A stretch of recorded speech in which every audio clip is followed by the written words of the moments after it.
Welcome back to the Jessica Ash Wellness YouTube channel, coming to you with another episode of the Fully Nourished Podcast, a place where we explore how female physiology and feminine energy dance together to shape our life experience. I'm Jessica Ash, functional nutritionist and integrative health coach, and in this podcast, you can expect both a scientific and spiritual approach to female physiology, bioenergetics, hormones, biology, behavior change, and the female experience. You'll see how your health struggles and burnout are initiating you as a woman into a journey of deep nourishment and fulfillment. With that being said, as a reminder, everything in this podcast is for education and inspiration only and is not intended as medical advice. Please talk to the appropriate professional if necessary, and please use common sense before making any changes to your diet or lifestyle.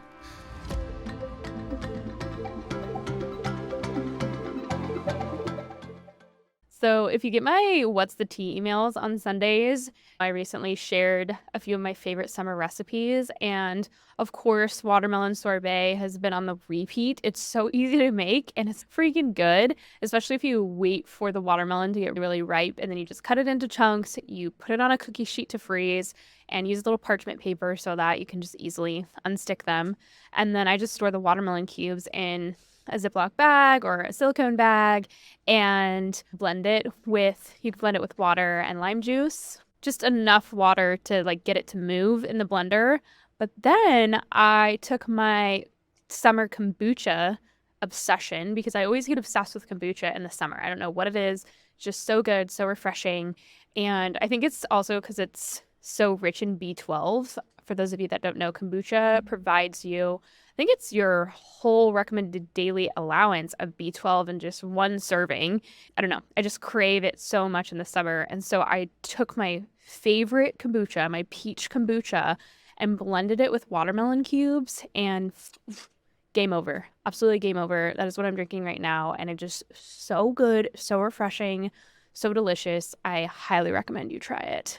So this episode was inspired by a few women in Nourish Circle, in the circle, and I have been getting some regular questions in the realm of perfectionism, all or nothing mindset, and just overall this question of, I can't stop stressing.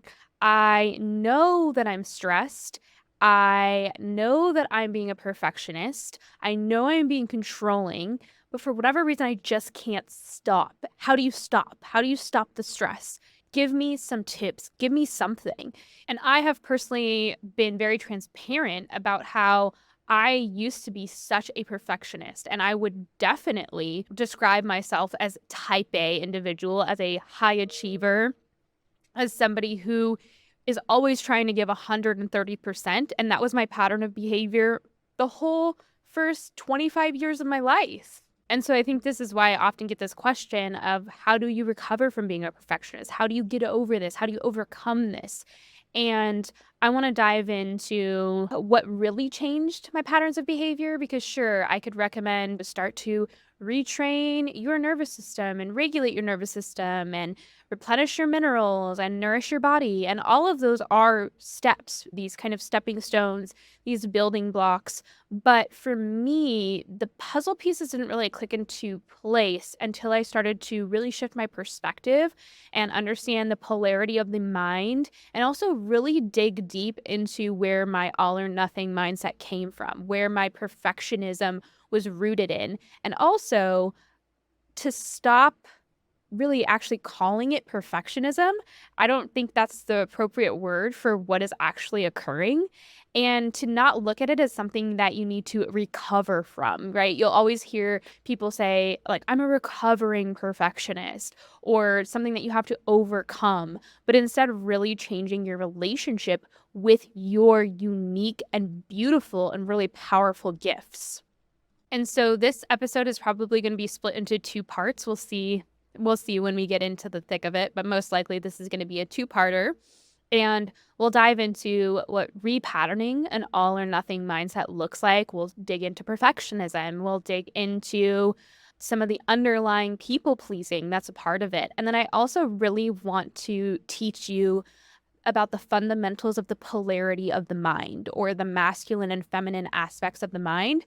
Because for me, I originally, when I started to learn about the conscious and the subconscious, that really helped put a lot of the puzzle pieces together into how to repattern the nervous system and how to repattern the brain and how to retrain my thoughts. But when I started to really shift my perspective and looked at the polarity of the mind and actually see these two components of the mind as more working together as the masculine and the feminine does in the creative process, it just came together for me and was so powerful. And I am hoping that it's just as powerful for you. So, to start this episode off, I would like to read you a quote by Lao Tzu, who is an ancient Chinese philosopher. He is one of the originators of Tao principles, but his quote is, "Men are born soft and supple, dead they are stiff and hard. Plants are born tender and pliant, dead they are brittle and dry. Thus, whoever is stiff and inflexible is a disciple of death. Whoever is soft and yielding is a disciple of life. The hard and stiff will be broken, the soft and supple will prevail." So, my observation, and you can tell me if this is true or not true of yourself, but my theory is that most women who are drawn into the health and wellness space, or whatever we want to call this space, holistic health space, crunchy space, whatever we want to call it, my theory is that most of the women that come to this space and stick around long term are type A perfectionists. And the reason why I believe this is because a woman who's not type A, who's not a perfectionist, who's not trying to do everything by the book, get an A plus on the test, do everything perfectly and rigidly, is going to come learn the things that really apply to her life and what are going to benefit her, and then apply them and move on with her life. And maybe come back intermittently when needed. But a woman who is a type A perfectionist is going to stick around until she gets it perfect. She gets it right, because in her mind, it's all or nothing. It's either success or failure. And there's a pinnacle to reach, this pinnacle of perfection, which we'll dive into in a moment, that must be reached in order to be quote unquote successful or quote unquote healthy or whatever the underlying goal is. And this all or nothing mentality can apply to so much more than just health or just food. A lot of times it does get applied to health, it does get applied to nutrition, it does get applied to food, it does get applied to exercise maybe, but it can also get applied to sugar or alcohol or religion or work or creativity or art. It can be applied to anything. And sometimes if we are maybe struggling with this sense of needing to control everything and needing the perfect outcomes and to control outcomes, it will be expressed in one area of our life. Like maybe we'll just exert all that control in health, or all that control in our nutrition practices, or all that control in motherhood. But for a lot of us, it leaks into every area of our life, our relationships, how we parent, how we eat, how we approach behavior change, alcohol, all of it. We have a hard time not having that mentality in our approach to all things in our life. But because I do the type of work that I do, I often see it applied to things like sugar, things like exercise, things like alcohol, things like carbohydrates, right? It's like this idea of it has to be all or nothing. And if it's not all, I am collapsing. I am just binging. I am out of control. I'm wild. And the opposite of that must be perfect, rigid perfection. And in my opinion, it really is an expression of someone who is deeply stuck within that pendulum of extremes that I've talked about before and I've touched on before. The idea behind the pendulum of extremes is that everything actually works on a gradient. There's usually two opposite ends of the pole. So, for example, in perfection, we have being a success, and then on the other end of the spectrum, we have a failure, right? And in reality, it's not black or white, right? There are many shades of gray in between. You could look at it almost as a gradient, right?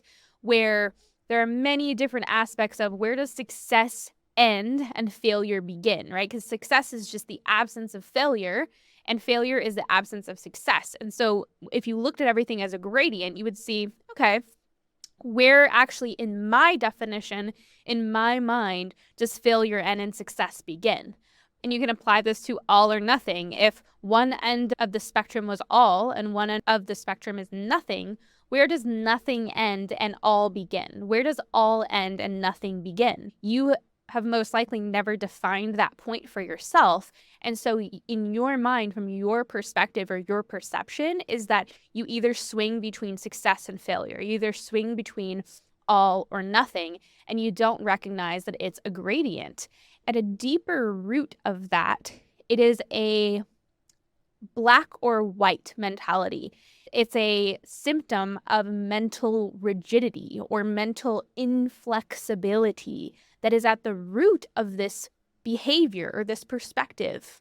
And so if you've been around this community for a while, that oftentimes this mental rigidity, this mental inflexibility, this black and white dogmatic type of thinking is usually a sign of being in a low energy state. You do not have the energy for whatever reason, and it has rendered you almost incapable of being able to handle all of the many nuances in between the black and white. Because if you think about looking at something as black or white, or success or failure, or good or bad, that requires very little mental energy. It's a type of rigidity, and this can happen because we are low energy. We're in a low energy state. Our body does not physically have the resources to actually think through the nuance and to see and just sit in the discomfort of maybe things are not black or white. Maybe they can be both black and white at the same time. Or success and failure. Is it possible that both of those things can coexist together? This also can be applied to emotions, right? Where a lot of us think that if we're sad, we can't also be content. Or if we're grieving, we can't also have joy at the same time. But most of us have figured out, at least I hope, that those things can coexist together. But the higher our energy state is, the higher our energetic capacity is on a cellular level or physical level, we'll actually be able to see more of this perspective and kind of sit within the nuance and just chew on it rather than just being like, nope, it's this or this. That mental rigidity is usually an expression or a symptom, if we want to call it that, of having an underlying dysregulation within the cells themselves, and then also an underlying dysregulation within the nervous system. We're in a survival state on some energetic or mental level. And this is something I can use religion as an example to make this really clear. But for example, if you have been taught since you are very young that this is the only way to get to heaven, and everybody else that does not believe this is going to hell, then underlying there's a deep survival, life or death kind of program or pattern underplaying your reality. And so you are going to be stuck in that rigidity of this is the way and there is no other way, right? It would take an immense amount of energy to sit with that and ask yourself, is this really true? And to dive beyond that, to get out of that box and say, is this actually true? And really sit with all of the aspects of the quote unquote argument, or all of the facts, or all of the realities, all of the feelings, all of the emotions, all of it, and to just sit with it for a while. It takes energy to work through all of that. So that's a more extreme example of that. But mental rigidity is often a reflection of this low energy state that we talk about in the pro-metabolic community, where when you on a basic fundamental cellular level are not metabolically functioning at your capacity, or you're under-resourced, or your body has shifted from a energy generative state, so going back to that creation principle of our bodies are either doing one or the other, surviving or generating energy. Surviving is you're shifting out of a generation of energy or a creation state, and you are shifting into a self-preservation state. I call it the inverse vortex, where instead of vortexing outward, right, you're almost like expanding outward in this constant efflorescence. you are now turning inward into a black hole, and you start to suck inward instead of expand outward. And that is all for self-preservation or for survival. And I would say a majority of human beings right now in our modern culture live in that inverse vortex. You have to work to actually, I almost look at it as like a physical, you're taking that vortex that's moving inward, you're in the self-preservation black hole where you're just sucking energy in, you're trying to hoard all your resources, your energy is leaking everywhere, you have no control over wielding your own energy. And you actually have to consciously shift how that vortex is moving, and you start to move it in the opposite direction. So first it comes to a slow stop, right? And then as it stops, you actually have to start moving it in a different direction so it can start to expand outwards. And this process happens on a physical level, it happens on a mental level, it happens on a spiritual level. But it often starts when you start to give yourself the physical resources that you need to be able to start to expand your mind. And it's a really beautiful process. And so really at the root of all energy sucks, or energy leakage, if we want to call it that, I usually call it energetic leakage, is whether it be all or nothing mindset, rigid thinking, dogmatic thinking, perfectionism, whatever words we would want to ascribe to it, any type of energetic leakage that really causes us to use our energy in a way that we don't want to. There's these like underlying programs within our psyche that are just running and just sucking our daily energy and affecting our mindset, our behavior, our actions, our daily actions, all of it, our thoughts. Any type of energetic leakage is always going to be rooted in this kind of low energy state, which is really a survival state, because everything in life, and it really comes down to this, either is a creation process or hinders the creation process. That's it. That is good versus evil summed up. We have the creator creating good, and then we have this kind of miscreation happening where it's taking everything that has been created and just turning it into something that is destructive. And that is human survival. That has been since the eons of time. Our need to survive has always caused us to do things that we wouldn't necessarily do if we weren't in that state of needing to absolutely survive. And so when it comes back to perfectionism, which I usually see goes hand in hand with this kind of all or nothing mentality of either do it all, do it perfectly, or I do nothing at all. I'm just collapsing. I'm just utterly out of control of myself. Usually, if we have become someone who thinks in this very mentally rigid way, somewhere along the way within our life, we adopted a mentality that perfection is, number one, attainable, right? There's something in our minds. Maybe if if we really sat and thought about it, we'd say, I don't actually even know where this perfection that I'm trying to reach is. I just know that I want it. So somewhere in our minds, perfection has either one, become attainable in our mind. Number two has become definable. So that kind of goes into we can define what perfection is. So in your mind, really have to sit and say, what is my definition of perfection? What is my definition of success? And number three, we have really adapted a mentality that perfection is needed for our survival. And so on a logical basis, sit with this for a second. If you are someone who would define yourself as a perfectionist or someone who really has an all or nothing mentality, have you ever attained perfection? Have you ever defined what perfection looks like for you? Or is it just this like arbitrary thing that you're always trying to, is just a little bit out of reach, right? It's like the moving goalpost of you have this goalpost in your mind and then you reach it and you reach it at 130%. You achieve it. Not only do you achieve it, but you achieve it, you blow it out of the water and it just falls flat and the goalpost is actually moved. And it was an illusion because the goalpost just keeps moving. So have you actually defined where you're going to be settled, where you're finally going to be happy?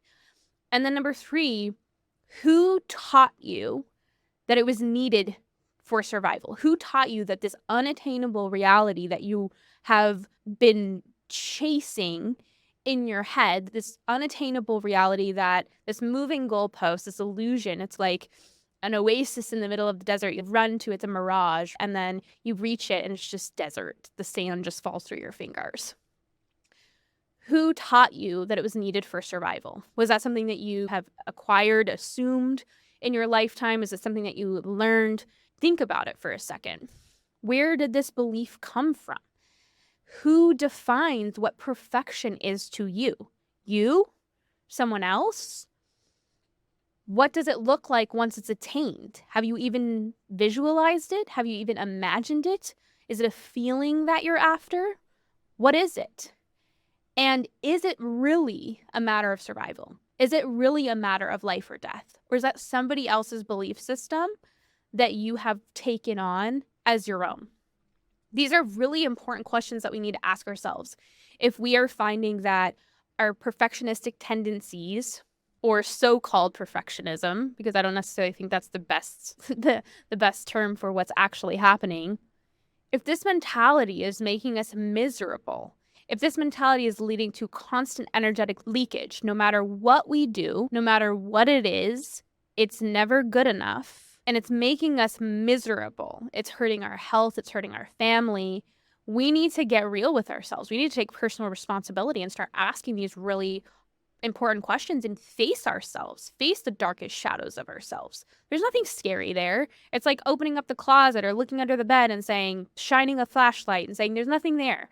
There's nothing hiding. It's some dusty coats. But this is why eating to support your metabolism, your cellular metabolism, can be so incredibly life-changing. And I think this is where a lot of women are sitting. They have shifted their cellular energy. And so I look at the body as a guide. The body is really just a reflection or a mirror of what's going on a spiritual level in the soul, or self, or true self, or higher self, whatever we want to call it. And that's really on a subatomic level. We're really just beings of light, right? Like electrons and protons constantly in this polar dance, just like working to keep us together, keep us moving, keep us alive, keep us energetic. What did Jesus say? That it's all for love. It's so beautiful to me that the whole universe is really sticking together energetically just because the masculine and the feminine aspects of nature and the universe are constantly moving in this creative process toward themselves. The feminine is inspiring the masculine, and the masculine is then moving its energy towards the feminine at the speed of light, literally, is happening on the proton level. And then that electron is now being enlivened and energized to keep becoming and keep being, right? And keeping all the processes of life going. It's mind-blowing. There's not words to describe it. But going back to women eating to support their metabolisms and really just getting so distracted by their physical bodies, not really recognizing that our physical bodies are just mirrors. Bioenergetics is really about your biology is just a reflection of what's going on an energetic level.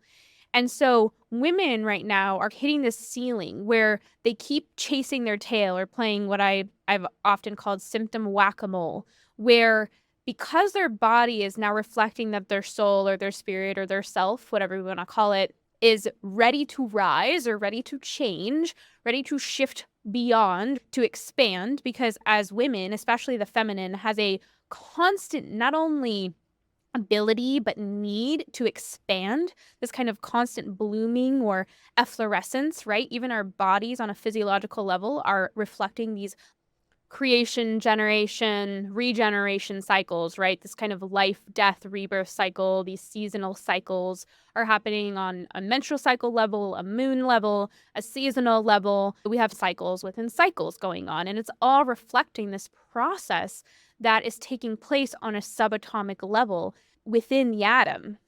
And it really does allow this kind of constant state of expansion to occur. But what happens is women get scared, and so they get stuck. They get stuck in this state of energetic stagnation, where whether they're not willing or ready to accept the deeper parts of themselves or the physical feels safe, they get to a level where they've supported their physical bodies enough and they're ready to take the next step. Their body's actually calling them to take the next step because their body is just a reflection or a mirror of what's going on more on a spirit level, a mental level. And so these are aspects of ourself that also need to be healed energetically. But so many women, instead of answering that call, they're scared. It's like putting your fingers in your ears and saying, la, la, la, la, la, la, la, and just saying, I can't hear you. I can't hear you. And so their body just keeps screaming, keeps telling them, no, we're going to do this. Like, it's time, it's time, it's time, it's time, it's time. And this is really where I think women as a collective are at. And instead of answering the call, there's fear there because it's going to ask them to explore the areas that scare them, the shadow parts of themselves, to bring those into the light and to face them head on, because whatever we resist persists.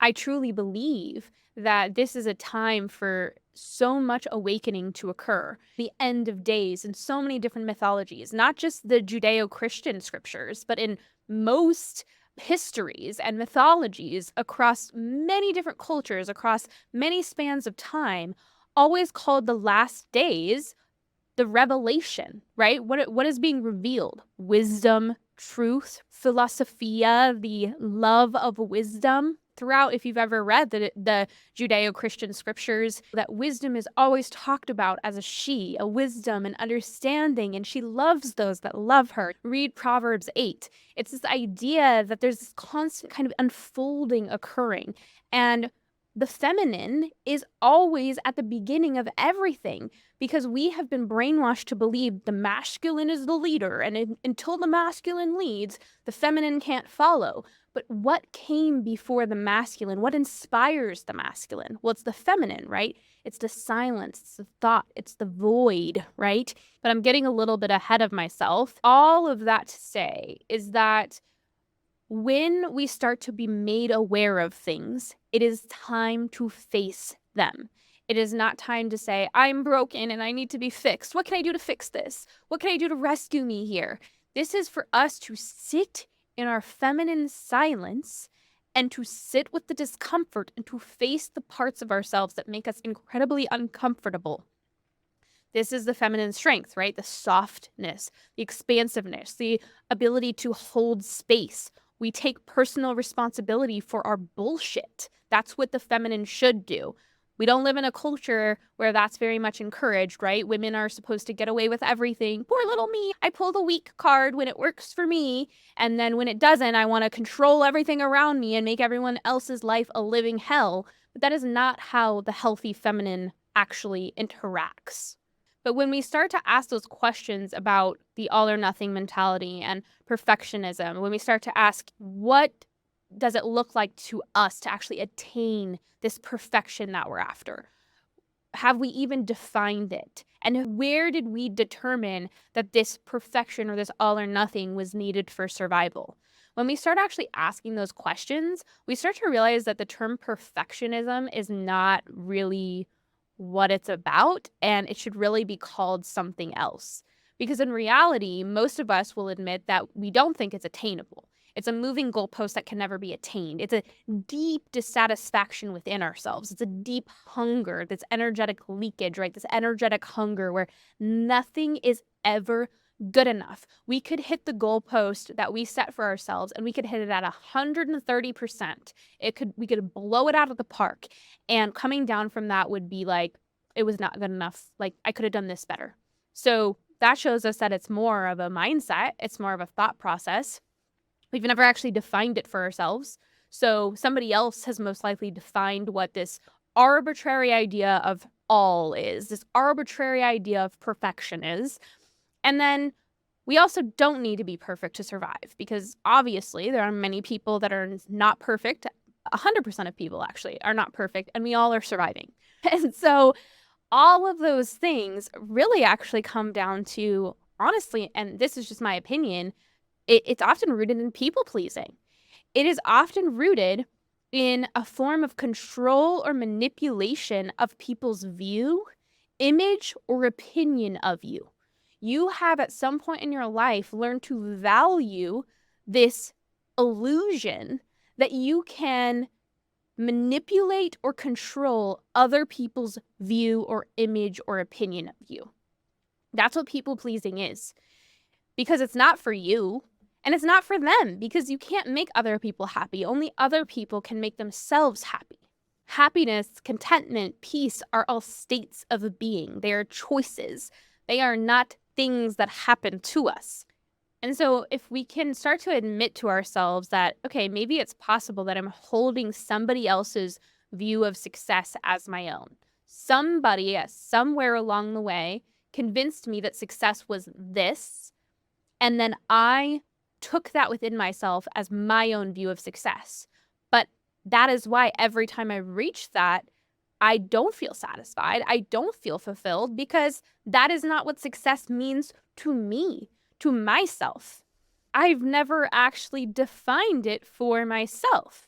Or for some people, they decided that they just took on like a hodgepodge of what society or the worldview of success is. And they said, I want to be successful. And so they never defined what that looked like for themselves or what they felt like for themselves. Like, what do you truly value as success? What does success look like to you? What do you have? What do you feel like? What do you value? All of those things, you've never defined them for yourself. And so you just took on this hodgepodge of that person says this is successful, so I'm going to make that my arbitrary goal. And that person says this is successful. And because they don't really matter to you that much, you're not going to want to reach them. Or when you do reach them, they're not going to feel satisfying to you because they're not your true self's idea of success. And then we can see how on a deeper level, this is often rooted in a very weak sense of self. We have never really established who we are, what we value, what we believe in. Who are we truly? What do I stand for? What do I believe? What do I want out of my life? And then held true to those things at whatever cost to my own image, what other people believe about me. Those are not things that I hold in high regard. They're not things that I can control. When you start to realize that people pleasing is such a fruitless behavior and there is nothing you could do to truly please other people, are going to have a certain view of you, a certain opinion of you, a certain image of you in their own head based on their own experiences and their own belief systems, and you have no power or control to change that. And don't get this confused with lack of care. You can care so deeply about people and you can be so kind to people and you can do whatever you feel called to do for other people. But pleasing them and trying to shift their opinion and their view of you, that's not something that you can do or should waste your time doing. And so, in addition to a mental rigidity, oftentimes all or nothing behavior, perfectionism, is really rooted in this belief that nothing is ever quite good enough unless it meets a certain standard. And you have chosen a standard that is impossible to attain. And so you have to ask yourself why you've done that to yourself. What do you deeply believe about yourself? Do you believe you're unworthy? Do you believe you're incapable? Do you believe that you're never going to be good enough? Where does that come from? Why would you set yourself an impossible standard that you could never attain and leave yourself in this constant state of misery and lack of accomplishment? And this goes deep, right? This runs deep. This is not easy stuff. These are not easy questions to ask ourselves. But as long as we're trying to attain this impossible standard, it's going to keep us in a place of zero adaptability. We are always going to have this feeling, this need to control things, and it's going to be this like, it's always my way or the highway, right? Because it is a method of control. Perfectionism, all or nothing, looking at everything as it's either success or failure, is a method of control. And because of this mental inflexibility and because of these impossible standards, within this all or nothing mindset, you are always going to be one wrong, and I put quotes around that because that's something that you have defined for yourself, not me. You are always going to be one wrong step away from failure. Because if it's either success or failure, one misstep, one quote unquote mistake is going to be failure from your perspective, the perspective that you hold right now. And to you, failure is utter collapse. And so this is why you are always in this like impossible place between an unattainable standard of perfection or success and collapse, utter collapse. It's either or. And can you see the impossible position you've put yourself in? And it creates a miserable reality. It's a miserable way to live, and it serves absolutely no one. It doesn't serve you.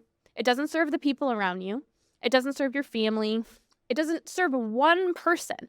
Maybe in your mind it serves one person, but are they really happy with you? This is really a very miserable place to live, and it is the epitome of survival, right? You can see how this is going to keep us in a constant state of fight or flight because we're fighting against failure and we're trying to run towards an unattainable goal. So fighting against failure. It's always a battle. It's always something to conquer. It's always something to overcome, right? Always in this constant battling, overcoming, conquering mindset, mentality, energy. And then on top of it, you're also running and you're constantly running and you're running towards goalposts that constantly move. You're never going to reach it. It's like a rat on a treadmill running after a hanging piece of cheese. You never stop running. And so congratulate yourself on your stamina. Congratulate yourself on your mental tenacity. But why don't we start using these gifts in a way that actually serves you instead of keeping you in a state of constant survival and constant misery? Because running after something that you can never attain and running from something that is human is its own type of hell. No wonder you're so stressed all of the time. And then my guess too is because you have this all or nothing mindset or this perfectionistic mindset, which I've been there, you also beat yourself up about not really being able to achieve this unattainable goal. It's its own type of hell, truly. This episode is sponsored by Earth Runners. In the world we live in, it's apparent that we need to incorporate more simple, nature-based lifestyle practices and outsource less of our life to modern technology. Earth Runners is an ancestral-inspired sandal company which has created minimalist earthing sandals to support a more barefoot experience, both physically and electrically. An aspect of modern life that we don't often think about is how our shoes affect the ways in which we interact with the earth. Our ancestors were virtually always grounded. It's only since the advent of modern insulating soles that we have lost this connection. Earth Runners have a copper earthing plug and conductive laces to keep you grounded on the earth. They've taken the millennia-old footwear design known as the Huarache, which is a simple sole with a wrapping lace, one of the oldest designs in history, and upgraded it with the Vibram soles and earthing technology to give you the most minimalist, natural, and grounded shoe experience you've ever had. Earthing is crucial for regulating your circadian rhythm, which affects hormone production and timing, quality of sleep, mood, inflammation, and more.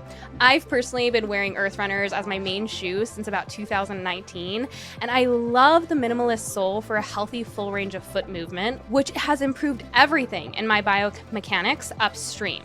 Wearing these have strengthened my feet and legs in ways I didn't even know I needed. Use coupon code NOURISHED for 10% off at earthrunners.com. And so the first step to anything is always awareness, right? When you start to become aware of something, it is hellish because you are now aware of the problem, but you are not quite there to take action to overcome the problem.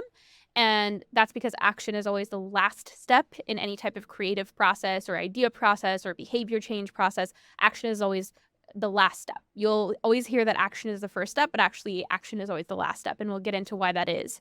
And so awareness is really hard because you're now starting to become aware of the problem or what's happening, but you're not quite there to quote unquote fixing it.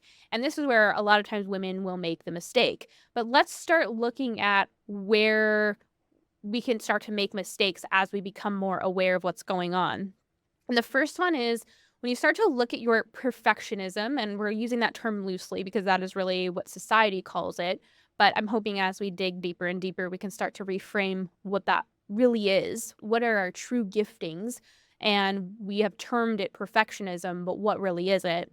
But as long as we look at our perfectionism or parts of ourselves as a flaw or something to recover from or something to conquer or something to overcome, that is our all or nothing behavior expressing itself yet again. It's I must conquer, I must overcome, I must never be this way again. And that's just not realistic, but it's also not a great way to try to change. That's not how change is ever made, is by like overcoming or conquering, at least for the feminine. Masculine that energy is a little bit more up for the battle, but we do not thrive there. It's an energetic suck. And we have to really be aware when we're bringing our all or nothing mindset into our all or nothing mindset. It's almost like Inception in a way. But if you view your all or nothing behavior as I need to overcome it, I need to conquer it once and for all, that is us looking at it as all or nothing. In the mind, if you aren't careful, you're going to create a reality that everything that you want to change about yourself or everything that you want to be different is a battle. And you're at war with parts of yourself. And as long as you're at war with parts of yourself, parts of your psyche, parts of your giftings, you're going to be in a place where you feel like there's just these underlying energetic sucks. And I hear women talk about it all the time. I don't know why I'm so stressed. I don't know why I can't stop burning through my magnesium. I don't know why I can't stop burning through my minerals. I don't know why I can't balance my blood sugar. I don't know why I can't calm my adrenals down. I don't know why I can't overcome my thyroid issues. And it's because as long as we have all of this energetic leakage behind closed doors, kind of hidden in parts of our psyche, we are going to be wasting energy. And for a lot of us, if we're not aware of it, it's going to be really subconscious or below our awareness. And it's about bringing this stuff up into the light and bringing light to these shadow parts of ourselves and facing them head on, not conquering them, not overcoming them. That's not where our strengths lie. True healing is actually about making peace with all parts of yourself and integrating them together to create strength. Understanding that there's always a shadow part to all gifts, all your strengths have shadow parts to themselves, but seeing that the parts of yourselves that are driving behaviors or thoughts that that doesn't necessarily mean that those parts are bad. It actually means that those parts are being neglected. They're being undernourished. They're not integrated. They're alone. They're not being acknowledged, and they're hungry. And so they're crying out for attention. It makes me think of a Rumi quote. He says, where our pain is, there our work also is. And this can apply to physical pain. This can apply to physical triggers, right? So many of us have experienced that experience where we had pain, we had health issues that we set out to overcome, and we found our calling, we found our purpose there. And this can apply to many different things. But the parts of ourselves that are driving thoughts and behaviors that are hurting us, that are driving misery, are not something to be conquered or overcome because they're already being neglected. They're already hiding in the shadows. They're already being shoved into a closet and neglected because they're looked at as bad. And it's time for us to take within our feminine strength, which we'll speak on in a moment, and face these deepest parts of ourselves and recognize how strong we are and how capable we are. Because our shadows that are our shadows now actually become our greatest strengths. I promise you that. I have discovered this over many years of this type of work, is when we can actually face our shadows and we realize, oh, those parts of ourselves are actually our deepest, most powerful gifts, but we don't know how to use them yet. We have to bring them into the light and learn how to use them properly, wield our energy properly and appropriately. Most women have not mastered their own internal universe. They have not mastered their thoughts. They have not mastered their minds. And so therefore their behaviors and their actions are a reflection of that. And you can definitely try to create change by just exerting your will and exerting your discipline over yourself. And people do that. They're usually miserable inside, but that is a way you can create change. But there are easier ways to create change. There are more transformational ways to create change. It's a type of alchemy. And so the reason why we can't look at change as a battle or a war, especially as a woman, is because, first of all, anytime you succumb or you get defeated, right, you succumb to that shadow behavior or a reflection of that shadow that you are trying to change, you are going to feel defeated. You're going to feel like you failed, right? Because if we are continually looking at something as all or nothing, it's either all or nothing, it's either success or failure. If you're looking at everything as a battle to overcome, to conquer, I need to conquer my failures. Every time you don't conquer it, because that shadow starts to show its ugly head and say, hey, I have this need that needs to be met. Because everything that we do, Everything that we think, every behavior we make, every action we take is either meeting a need or solving a problem. That's really what's happening. And it's mostly for women, it's meeting some type of need. Maybe we're not aware of what that need is, but it's meeting a need or it's solving a problem that we maybe at some point in our life had. And so we developed this habit or this behavior or this action to solve that problem in the best way that we knew how at the time. And so every time you look at something that you're trying to change as just a battle, you're going to constantly feel like a failure when that thing starts to pop up and just say, instead of just saying, hey, oh, I see you again, you're asking for my attention. You're asking for me to support you. What do you need? What is the need here? What is the problem we're trying to solve? Is there a better way to meet that need? Is there a better way to solve this problem? That's where we actually create the most change instead of just trying to like shove it back down into its hole and just be like, get out of here. We're never going to truly accomplish any type of change. And then the second reason why we can't look at change as a battle or a war is because conquering or battling it out, let's say you're trying to battle your perfectionism, trying to recover from it, trying to overcome it, you're trying to conquer it, trying to conquer this all or nothing mindset. It's a very masculine energy. It's how the masculine creates change. The masculine is very kind of wild, very chaotic, very deep and forceful energy. And it battles it out. We can look at this on a very like physical level in men where they'll like fight it out. And whether it's physical, like they'll tough it out, or they have some type of confrontation with each other. And you're just like, as a woman, you're just like cringing internally, like just melting from the confrontation. But they battle it out and then they're done. It's solved. It's accomplished. It's done. And even my husband, we talked about this, how in his mind, when he's making change, it's more, I'm just flipping that switch. He always says, that's what he always tells me is, I'm flipping the switch. I'm flipping the switch. And I don't look at it that way. I'm like, I wish that was that was how women created change, but that's not how we create change. If we try to do it that way, it's such an energy suck for us. As long as you're trying to exert your will or your force over yourself, sometimes people will even refer to this as discipline, as like, I'm trying to discipline myself into a different action or a different behavior or a different habit. We're using perfectionism. We're talking about perfectionism here and this all or nothing mindset. As long as you're just trying to exert your will and force yourself to be different, you're trying to uphold a rigid frame. And we've talked about in many episodes up until this point how these rigid frames, these rigid structures, that's the masculine's job, right? And you're going to feel completely drained because you're upholding an energy that is not biological. It's not logical to your biology, and it's not of your nature. It's not natural to you. And women are very capable of using masculine energy to protect themselves and to provide for themselves.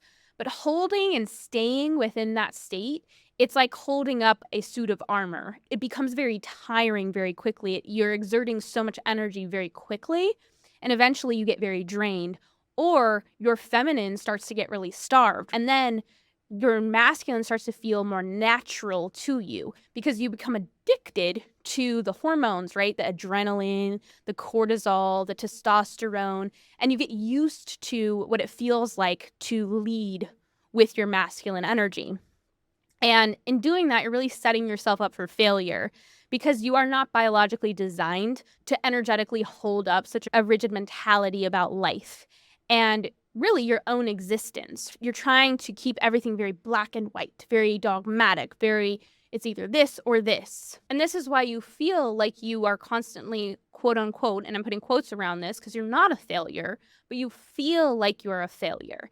And this is why you eventually and inevitably collapse every time you try to maintain this perfectionism, this all or nothing mentality in your approach to things. You eventually collapse into nothingness, right? You collapse into your feminine and you almost swing so far in the other direction that your feminine just wants to just veg and be nothing and be silent and slow and lost in thought, right? This is why so many women right now are stuck in what's called a functional freeze, or that that area of the parasympathetic nervous system, which is dorsal vagal. I mean, a dorsal vagal nervous system response, or freeze response, is really just the feminine that has been so underfed for so long. A woman who has had to maintain this kind of fight or flight, this masculine protection energy for so long that she just eventually just moves through this state of collapse where her nervous system swings to the complete opposite end of the spectrum. And instead of being in a healthy state where you stay in a place where you're healthily balanced or in a harmony or a dance between your feminine, that's your happy, kind of harmonic, homeostasis place of being, and then whenever you need some type of survival or protection, you can step into your masculine or that fight or flight energy, that sympathetic nervous system part of yourself. But when the threat or the danger has passed, you can easily and flexibly, or in a flexible manner, move back into your feminine very quickly and easily. But what's happening is women are getting caught up on both sides of the extreme, where they stay in their masculine, this kind of fight or flight survival energy for so long, and then they just collapse, utter collapse into a functional freeze. And their feminine just takes over. And the feminine without the masculine is formless. It is a deep, dark void of silence and thought, slow, sticky.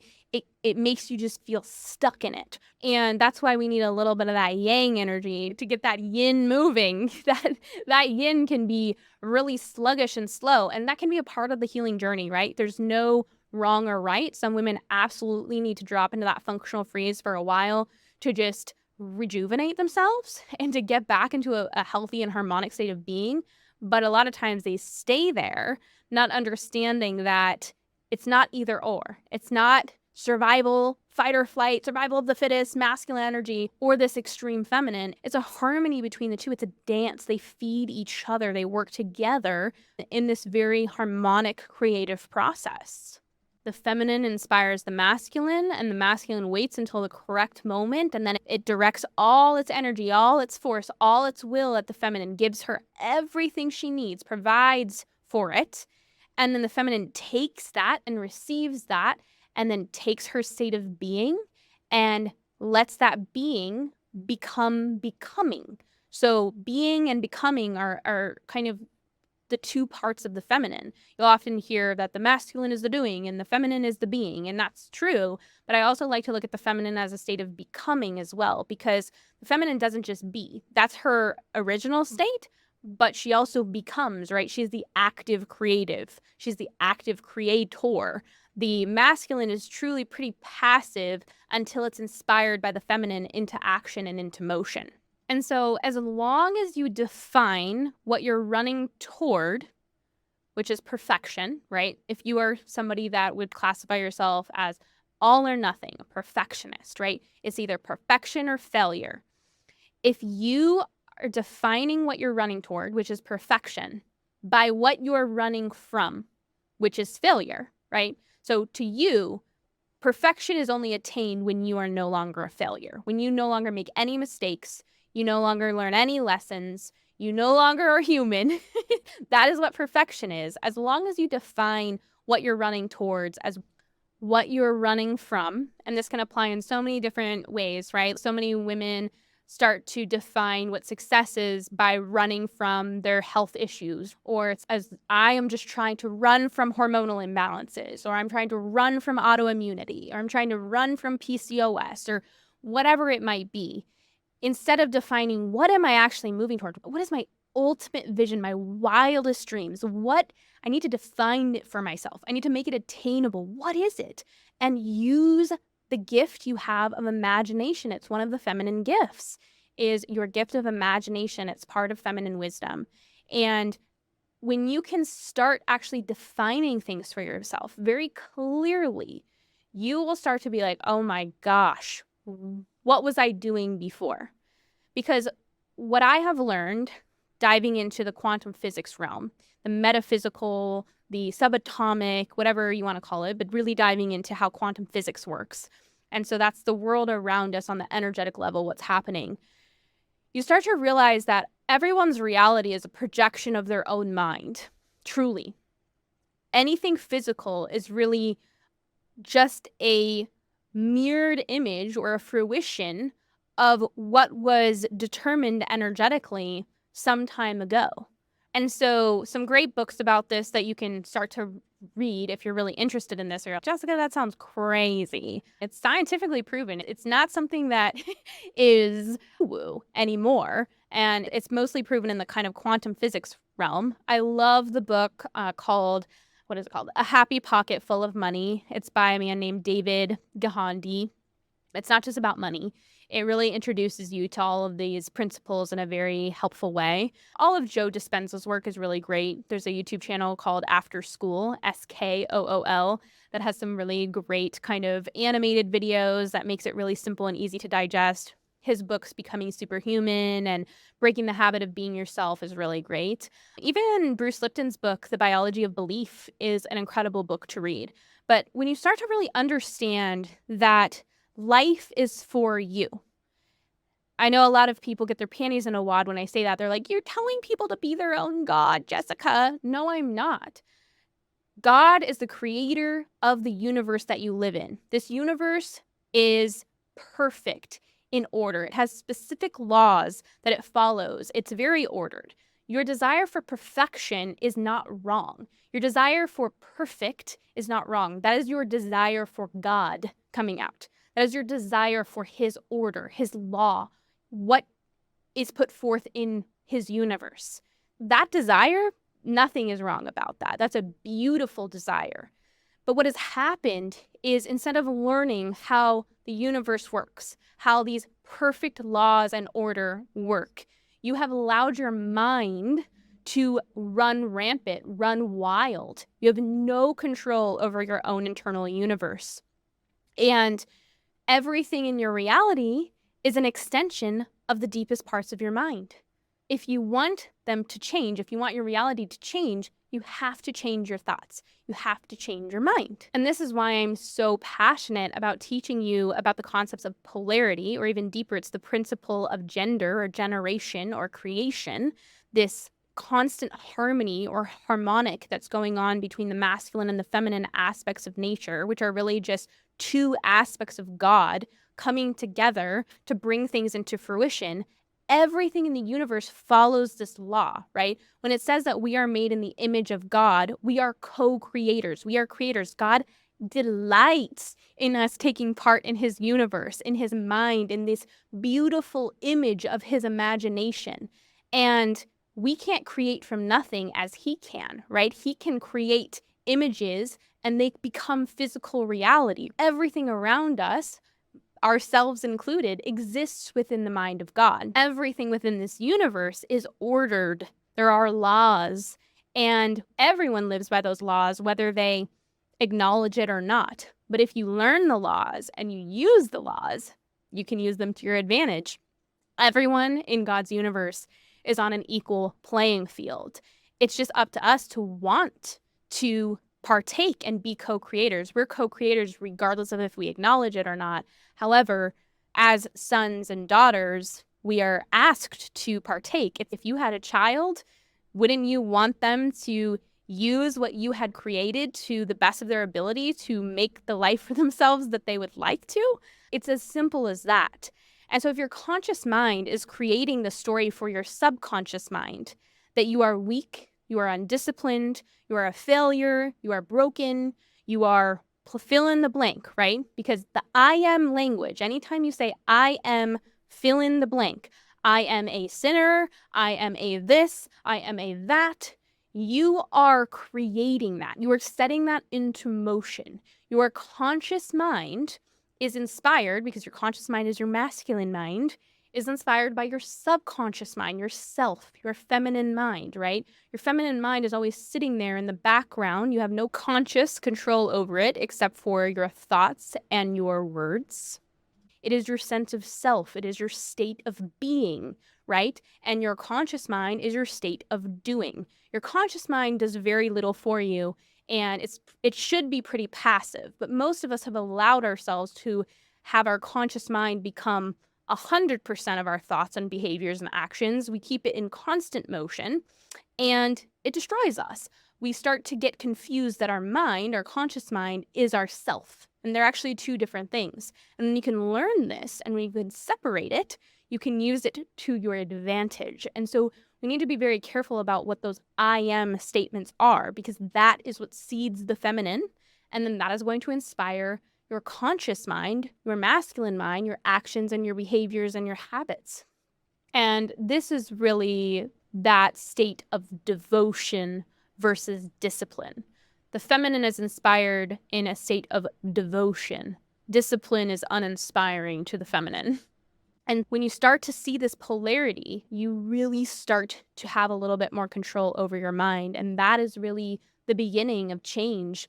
I know for me personally, and this is all said from just like personal contemplation, personal experience, because I am probably the most like type A, need an A+ on every test, do everything for everyone else at 120%, leave 0% for me. I was the epitome of that person. I am no longer that person anymore. And as much as I dug into the deep self-help work and the nervous system regulation work and the somatic therapies and learned how to use emotional freedom technique or EFT, did hypnotherapy, all of that, which were very helpful tools to learn. I think they're all, I look at all of these things as like tools in our toolkit, right? Like we can just accumulate tools in our toolkit. We don't always need to use a hammer for every single thing. Sometimes we need a screwdriver. Same thing. We don't need a screwdriver to do a hammer's job.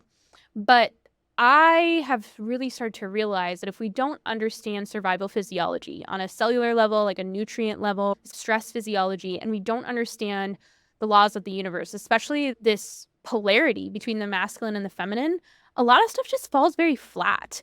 And this is why I'm so inspired by the polarity of the mind. For me, when I learned this, it just all really fell into place very quickly. And so I'm going to end this episode right here. In part 2, we're going to dive deeper into the polarity of the mind and also talk about action steps, like true action steps that we can start working on and implementing right away that can make huge changes in our perfectionistic tendencies or our all or nothing perspective on life. And I'll only be able to share what really worked for me and what I implement with clients, but I have really been able to utilize these concepts of polarity and really apply them to the mind, the nervous system, and really our thought process and our behavior change process all together.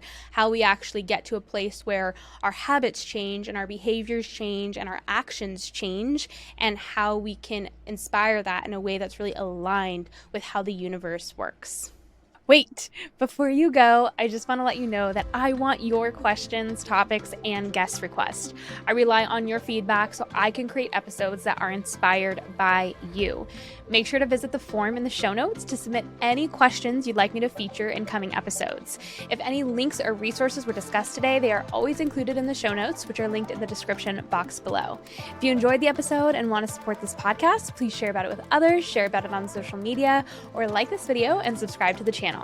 And if you want to engage about this episode or you want to deep dive into my process, follow me on Instagram at Jessica Ash Wellness. And if you want to be in on all the jaw tea, make sure you sign up for my Sunday tea email in the show notes. Thanks for gracing me with your presence, and I'll see you soon. Stay nourished.